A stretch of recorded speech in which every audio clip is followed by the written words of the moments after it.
Hello future doctors, welcome to my YouTube channel. मैं हूं Abhinay, first year BHMS student of national institute of homoeopathy Kolkata. तो मैं series start कर रहा हूं यूट्यूब पे, कंसेप्ट प्लस PYQ। इसमें आपको टॉपिक वाइज NCERT को जो इम्पोर्टेंट लाइन है वो डिस्कस किया जाएगा और उस लाइन से जो प्रीवियस ईयर क्वेश्चन पूछे गए हैं वो भी इसमें क्वेश्चन दिया गया हुआ है।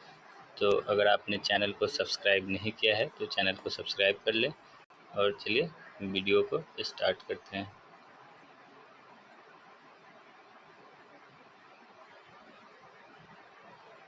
इस टॉपिक में इम्पोर्टेंट लाइन क्या है? The number of species that are known and describe range between 1.7 to 1.8 millions.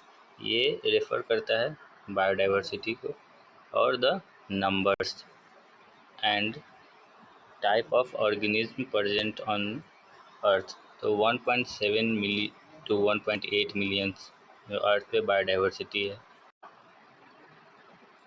As stated earlier, there are millions of animals in the world. We know the plants and animals in our own area by their local names. तो शुरू में millions of plants animals पूरे world में थे जो local name से जाने जा रहे थे। This local names would vary from place to place even within country. तो जो लोकल नेम्स था वो place to place within country में वेरी कर रहा था।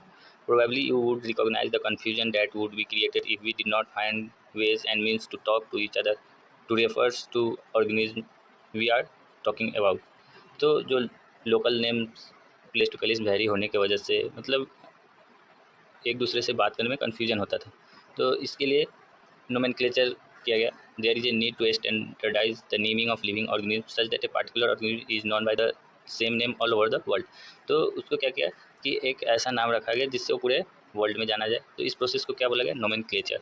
लेकिन नोमेनक्लेचर तब करेंगे जब उसको आइडेंटिफाई कर पाएंगे। ऑब्वियसली नोमेनक्लेचर और naming is only possible when the organism is describe correctly and we know to what organism the name is attach to. This is identification. तो नेमिंग के लिए सबसे पहले क्या जरूरत है? उसको करेक्टली ऑर्गेनिज्म को डिस्क्राइब कर पाएँ, पहले उससे जान पाए तभी तो उसको नाम देंगे।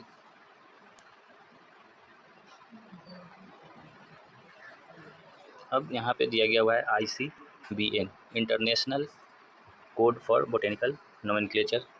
Next, international code of geological nomenclature. तो ये आपको याद रखना है, ये फुल फॉर्म में कभी कभी पूछ लिया जाता है। अब biologist follow universal accepted principle to provide scientific name to no organism. Each name has two component, the generic name and the specific epithet. तो बायोलॉजिस्ट जो थे वो पूरे एक यूनिवर्सली एक्सेप्टेड प्रिंसिपल जो था नेमिंग के लिए उसको फॉलो किए। तो जो नेम दिया गया उसमें दो कंपोनेंट था, एक जेनेरिक नेम और एक स्पेसिफिक इफिटिएट। तो इस सिस्टम को हम लोग क्या बोलते हैं? Binomial nomenclature. और बायोनोमियल नोमेनक्लेचर को कौन दिया था? Carolus Linnaeus. ठीक। The naming system using a two word format was found convenient. Let us take the example. तो इसमें बायनोमियल नोमेनक्लेचर का यहाँ पे एग्जांपल भी दिया गया है, मैग्नीफेरा इंडिका। तो यहाँ पे मैग्नीफेरा क्या है? मैग्नीफेरा जीनस को रिप्रेजेंट कर रहा है और इंडिका स्पीसीज या स्पेसिफिक एपिथेट को रिप्रेजेंट कर रहा है। इसके नोमेनक्लेचर के लिए कुछ यूनिवर्सल रूल है जो फॉलो करने होते हैं। फर्स्ट रूल क्या है? Biological name are generally in Latin and written in italics. तो बायोलॉजिकल नेम किस में होता है? लेटिन में होता है और उसको लिखते हैं हम लोग किस में? इटैलिक्स में। First point. Second point, the first word in a biological name represent the genus. जो बायोलॉजिकल नेम में सबसे पहला वर्ड होता है वो किसको रिप्रेजेंट करता है? जीनस को। And the second component denote the specific epithet. And second component किसको डिनोट करता है? स्पेसिफिक एपिथेट को। Both third point, both the words in a biological name when hand written are separately underlined और printed in italics to indicate their Latin origin. तो biological name में जो दोनों word है अगर हम लोग हैंड रिटन हाथ से लिखेंगे तो उसको अंडरलाइन करेंगे सेपरेटली। अगर प्रिंट कराते हैं तो उसको इटैलिक्स में प्रिंट कराएंगे जो इंडिकेट करता है लैटिन ओरिजिन को। फोर्थ पॉइंट है, the first word denoting the genus start with capital letter. जो पहला वर्ड होगा वो जीनस को डिनोट करता है तो वो कैपिटल लेटर से स्टार्ट होगा। And the second word specific epithet वो स्मॉल लेटर से स्टार्ट होगा। जैसे आप यहाँ एग्जांपल देखिए, मैग्नीफेरा इंडिका। यहाँ पे मैग्नीफेरा ये जीनस को रिप्रेजेंट कर रहा है, कैपिटल लेटर से एम स्टार्ट हुआ। और जो स्पेसिफिक इफिटेट सेकेंड वर्ड है वो इंडिका स्मॉल लेटर है। Name of the authors appears after the specific epithet that is at the end of the biological name and is written in abbreviated form। तो जो authors का नाम है वो specific epithet के इंड में, biological name के इंड में स्पेसिफिक एपिथेट के बाद अपीयर्स होता है। जैसे एग्जांपल यहाँ पे देखिए मैग्नीफेरा इंडिका लीन। तो यहाँ पे जो लीनियस के द्वारा इस स्पेसीज को डिस्क्राइब किया गया। तो जो ऑथर्स है कौन है यहाँ पे? लीनियस। तो लीनियस का एब्रिविएटेड फॉर्म में लिखा गया Mangifera indica Linn. Next point देखते हैं। Since it is nearly impossible to study all the living organism, it is necessary to divide some means to make this possible. This process is classification. तो शुरू के समय में बहुत सारा living organism था, तो उसको पढ़ पाना बहुत इम्पॉसिबल था। तो उसको क्या किया गया? उसको क्लासीफाई, डिवाइड कर दिया गया।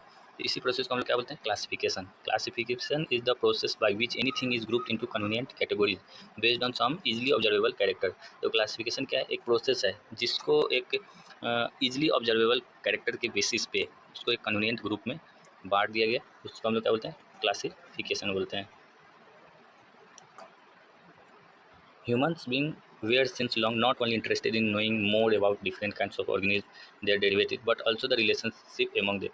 This branch of study was referred to systematics.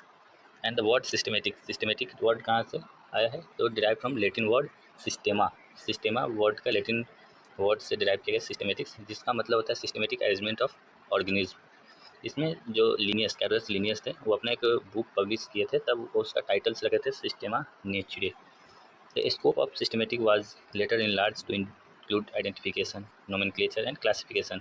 तो जो सिस्टमेटिक था तो उसको उसमें इंक्लूड किया गया identification, nomenclature and classification. Systematic takes into account evolutionary relationship between the organism.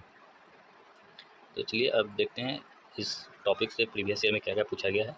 Select the correctly written scientific name of mango which was first describe by Carolus Linnaeus. तो इसमें जो मैंगो है सबसे पहले कैरोलस लिनियस के द्वारा describe किया गया था। तो करेक्ट साइंटिफिक नेम कौन सा लिखा हुआ है तो आपको चूज करना है। तो इसका आंसर आप कमेंट बॉक्स में बताइएगा। नेक्स्ट क्वेश्चन है which of the following is against the rule of ICBN। ICBN के अगेंस्ट कौन सा रूल्स है उसको आपको इसमें चूज करना है। Nomenclature is governed by certain universal rules. Which one of the following is contrary to the rules of nomenclature? इसमें भी जो आपको 4 रूल्स बताए हैं अभी, उसी रूल्स के बारे में इसमें है, लेकिन पूछा गया कि उस रूल का पोजीशन कौन कर रहा है, वो ऑप्शन आपको इसमें चूज करना है। नेक्स्ट क्वेश्चन है ICBN स्टैंड फॉर, इसमें ICBN का फुल फॉर्म बताना है। Thank you.